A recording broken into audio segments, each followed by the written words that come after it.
Update. I ran from my abusive ex and I think he found me.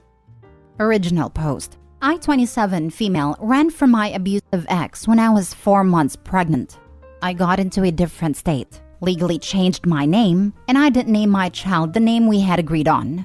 He didn't know my social or my ID number, so the only way he had of tracking me down was my name. But that was gone, long gone.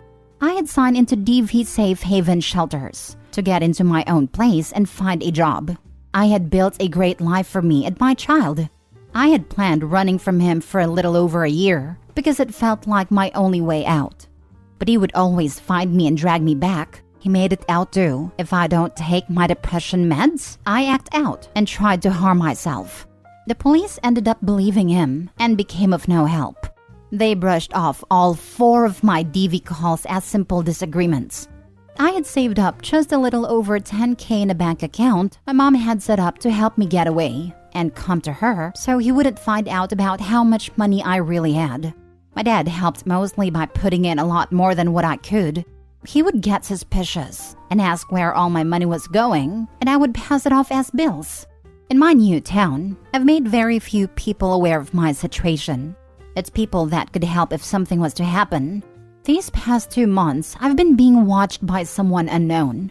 He's always wearing a baseball cap and sunglasses, but I could swear on my life it's my ex. I ended up leaving work a few times due to having panic attacks from seeing the guy. He never interacts with me, only my coworkers. He waits until I'm out of earshot to speak to order, and he gives different names for his orders. My coworkers have thought it was strange because he comes in almost every other day for a week straight for the past 2 months using different names. After this, I went to the police station to speak to one of the people I made friends with and is aware of my situation. He said he would have patrol officers drive by my house and keep a lookout. I never seen him around my house or drive by it. Then I started getting letters in the mail that I believe is from him. They're not signed, and the envelope only ever has my old name and new address on it. The letters consist of him saying I love you and miss you, but never goes into detail about who is writing them. I took them to the police station and officer I'm friends with, and he told me I need to find another place to stay for a while and file for a restraining order. I then made a fake social media account and messaged one of my old friends. They said they were glad to hear from me. They are glad I'm okay and that he's been trying to report us missing, which I had already knew. That he's still there working his old job, but he does go on week-long trips, and nobody knows where he's going on them. What's keeping us from becoming a missing persons case is my mom. Police had contacted her and she told them everything. She showed them proof that I was in fact alive and doing well. She explained why I ran, but she said she wouldn't disclose my location. They ended up contacting me to confirm the story my mom gave them. The police finally, after all this time, believed me. They asked me if I wanted to come back to file charges or a restraining order. I told them no, that I want to stay where I'm at and to stay as far as I can from him. Yesterday I had missed my mailman, and he left a slip that I need to sign for a letter. I haven't ordered or requested anything to have to sign for. I'm not on any government benefits or having any court case going on. So I reactivated the fake Facebook and messaged my old friend again. She said she hasn't heard anything, but she'll ask. I keep it active, and she messaged me early this morning. She said that there is some talk that he knows where I'm at, and he's thinking about going to court and take me for custody. I asked her if I would get it via mail and would have to sign for it. And she said she isn't sure, that I would have to ask the post office. I left the letter there all day yesterday at the post office instead of calling them and picking it up. I don't think I want to go pick it up. I don't want to face the possible truth that he has found me. I don't want to go back to that town, and I don't want to go back to my old life. I don't want to relive the nightmare I had finally escaped. I don't know what to do at this point. Now for the top advice before reading the updates. Go back and file charges against him. You need to do this to help protect your child. It sounds like he has found you, so you need a paper trail with the police. Your time in DV housing will help support your claims against him. I wish you the best. Be safe. I'm not a lawyer or anything, but men who are being accused of abuse are way more likely to get full custody in America, if I remember correctly. I'm not sure it's the same when the ex hasn't met the kid, but it's normal for experts to recommend placing the child with the abuser rather than the mother who alienates the other parent. This isn't to freak OP out, but talk to a lawyer before doing anything else. Because it's always, from what I've seen, recommended to not bring up abuse in court cases because it dramatically increases the likelihood of losing. Go back and file charges. Also, report him for stalking. I believe that he has found you. People like him don't usually give up so easily. Also, since I'm very petty, I would post all over social media the images and proof that he is abusive and a liar. I would also ask the police where you live now to have a cop car drive by your job and place, just in case they see him and have proof that he is following you and harassing you. The social media thing isn't petty. She did say he's been involved with DV since. Sharing it on social media can save others from getting involved with him and also bring out other victims of his to corroborate her story. I'm in contact with a few people because I heard he's been with a few since I left, and I'm reaching out along with my lawyer. Now for the first update. I just want to say thank you first for all the kind words and advice you all have given me. After I made this post, I went to work. When I got to work, they said a guy came in looking for me, and they described my ex. They kept telling him I don't work there, and if he comes back, they'll have him arrested, because apparently he threw a big fit when they said I don't work there. I was given permission to leave to seek legal help. I went to my friend's that's a cop, and got me in contact with a few lawyers. I had spoken to one, and is taking my case. He filed stalking, harassment, and DV charges against him. He has also filed a civil protection order. They issued a warrant, and cops are now combing the area to find him. They all have his picture and name, and they aren't going to stop until they have him in custody. I sat and cried because this has been my life for the past almost 5 years since I ran, that is trying to ruin. Where I live, they rule in favor of the mother when it comes to DV cases. Apparently, since I left, he was with someone that filed charges against him for DV too, and it got dropped.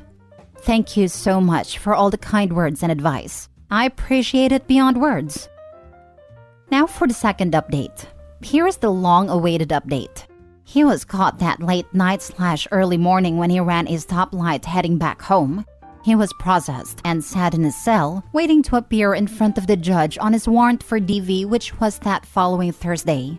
When he got arrested and processed, they served him the CPO. As he was being processed, he obviously made his phone call. He had called his dad and told him everything, but his dad told him he didn't raise a woman beater and that he wasn't bailing him out.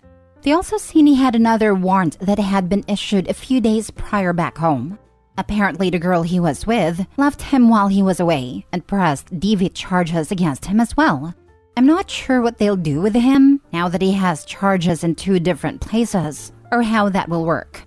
He had appeared in front of the judge on Thursday and said they were holding him on a $100K bail because they considered him dangerous and an extreme flight risk. He sat there until the following Tuesday, when he was released to the other police department that they had contacted to let them know. He is now currently up there waiting for his bond to be set. They said he's most likely not getting one from them, but will sit there. He was made to serve 30 days in jail on his warrant back home. Cops had said he probably won't be let loose pending both trials, due to the circumstances surrounding his case and him being extremely dangerous while being a flight risk. They're going to do their best to keep him in jail until his convictions in both cases. He has CPO issued against him in both. I asked them to keep my name redacted out of everything, just in case this leaks to the media. I have purchased a gun, bear spray, and other forms of protection. We have moved and still in contact with a cop that I was friends with. For the first time in a long time, I finally feel free and I can live without fear. Sorry for making you guys wait for an update. Last story. I, 37 female, inadvertently outed my soon-to-be ex-husband, 36 male, and our daughter, 14 female, won't speak to me anymore. We were together for 16 years. Nothing, and I mean nothing, prepared me for the fact that he was having unprotected sex with men for the last 7 years of our marriage. There were no red flags. He was always caring, attentive, a good listener, a generous lover. I thought I found my soulmate, as cliche as it sounds. Hardworking, responsible, encouraged me to finish my degree while he worked and daughter was in school. It's been 6 months of divorce proceedings, and I still feel like I'm trapped in someone else's nightmare. I found his secret phone when we were moving house. At first, I thought one of his friends must have forgotten theirs when they were helping us back up some things. But as I picked it up, I accidentally clicked the side button and the screen lit up with a picture of him and a man kissing.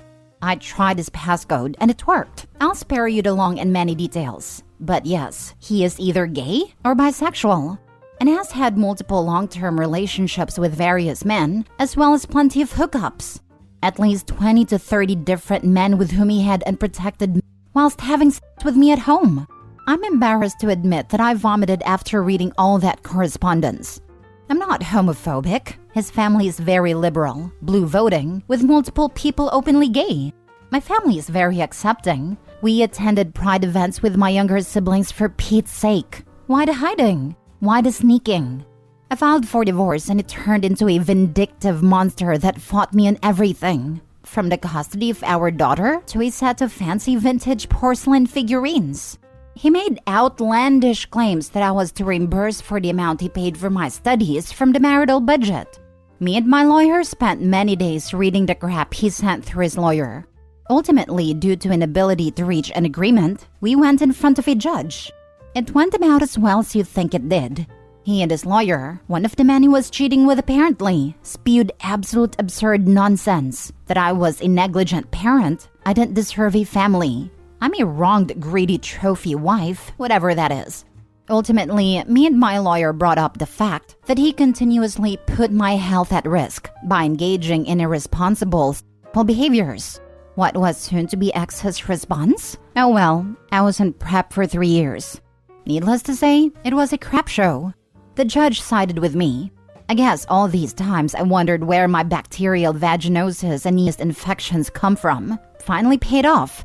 Additionally, the judge ordered supervised visitation and for all communication to be through a special parenting app because soon-to-be ex had to be escorted out of the courtroom due to shouting and disruptive behavior, and judge thought he might turn violent eventually. Out of sheer luck, I think I do not have any STD. But I'm still scared. I feel disgusting and violated, and I'm going to have to get tested every month for the next 6, per advice of my OBGYN. And the cherry on top? I'm not sure how, but his escapades got out and into the extended family. Most of the gay folks on both sides essentially cut him off, with one of the older uncles showing up to his job to berate him. His own father apparently called to scream at him, and his mother's health is getting worse due to stress. My daughter is now angry at me that I outed him. She, in a very Gen Z teenage fashion, is giving me the cold shoulder because I could have ruined his life. She's in therapy already and that does not seem to be helping at all. If anything, she's now using pop psychology lingo she hears there to berate me instead. She seems to not understand that his behavior put me at high risk of contracting an incurable disease. Not to mention that cheating? That hurts. I remember being 7 or 8 years old and hearing my mom cry because of her art college friends were dying of AIDS. I remember the marches. I remember being 12 or 13 and my dad giving me and my siblings a speech about the importance of condoms and how they might literally prevent us from dying young. And yes, HIV isn't a death sentence nowadays, but we live in a city with one of the highest rates in the US. I'm so angry for our ruined life. For the fact that my soon-to-be ex is a damned coward. For the pain my daughter is going through. Edit to address the most common comments I see. 1. I'm not looking for advice, just venting. 2. The divorce is not finalized yet, hence soon-to-be ex. He is stalling in every way possible because finances led him. We were/are reasonably well off, and it was found out during the process he had a whole separate account for his amorous exploits. 3. My daughter's therapist is court-mandated, and I cannot change anything about it until there is a verdict reached at least. Maybe longer. Family relationship conservation was/is the main goal of it all. And basically, the therapist wants daughter to maintain a positive relationship/outlook on soon-to-be ex despite everything. Holy crap, what a nap. Him saying how long he's been on prep is basically admitting how long he was cheating for. I hope you're okay. Well, she says in the beginning it's been at least 7 years of him doing the unprotected hookups with men, and he says he's been on prep for 3. So, he was semi-having safer sex at the end. Which likely means he had a scare at one point and started taking prep to protect himself, not Opie. Never cared about her well-being. Prep is relatively new, and not everybody knows about it. Especially somebody who is in the closet and likely hasn't had courage to discuss gay sexual health questions with his doctor. Ugh, I hate people. The audacity of him to act like a victim is making me upset. He's acting like you were the one cheating. You hit the nail on the head. His first reaction was, I am the way I am, and I can't help you. You can't shame me for my preferences. He didn't even deny it, just went straight to saying that he gave me a comfortable life and a daughter, and that he deserves to feel happy too. Which is fair, but it wasn't like he was sponsoring me whilst I did nothing. I built a small business from scratch. I put in many good words so he would have faster, better promotions at work. I hosted the damn barbecues and cocktail parties so he could impress his colleagues. Give her time. It hurts to find out your dad's a gross cheater, so she's probably just lashing out at anyone nearby. It'll take a lot of time even with therapy. Exactly that, and it makes sense she's lashing out on her mother, especially since that is often the case, that the child lashes out at the parent who doesn't deserve it from an outside perspective, but is actually the safer option to do it. It's his subconscious protective mechanism, because they know subconsciously or not that this parent will not withhold their love and affection from them even if they lash out. She just witnessed firsthand that her father's love for a person can vanish from one day to another. She has a lot of negative and complicated feelings to deal with, and likely doesn't really understand it herself. It needs to come out somehow. Yes. My dad was a selfish POS, but deep down I knew he'd abandon me if I wasn't on his side. So my stupid teen brain made my mom the bad guy. She never ever let me go a day without feeling safe and loved, no matter how mean I was to her, and I eventually saw that. It takes time and so much patience. It's not fair. My heart hurts for Opie, but if she stays strong, the daughter will come around. The girl can't possibly understand what's happening.